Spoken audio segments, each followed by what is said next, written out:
For the EFT, Mr. Bloom has 2 minutes. Commissioner, Mr. President, I rise again, I'm afraid, to make the same old hoary speech that I've been making here for several years, and that is, it is my opinion that you do not really understand the concept of banking. All the banks are broke.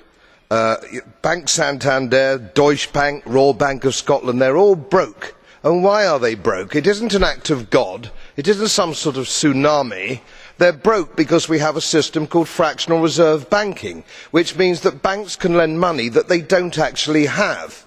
It's a criminal scandal, and it's been going on for too long. To add to that problem, you have moral hazard, a very significant moral hazard from the political sphere. And most of the problem starts in politics and central banks, which are part of the same political system. We have counterfeiting, sometimes called quantitative easing, but counterfeiting by any other name. The artificial printing of money, which if any ordinary person did, they'd go to prison for a very long time.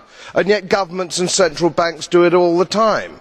Central banks repress the amount of interest that rates are, so we don't have the real cost of money. And yet we blame the real retail banks for manipulating LIBOR. The sheer effrontery of this is quite astonishing. It's central banks that manipulate interest rates, Commissioner. And plus, underneath all this, we talk loosely, in a rather cavalier fashion, do we not, about deposit guarantees. So when banks go broke through their own incompetence and chicanery, the taxpayer picks up the tab.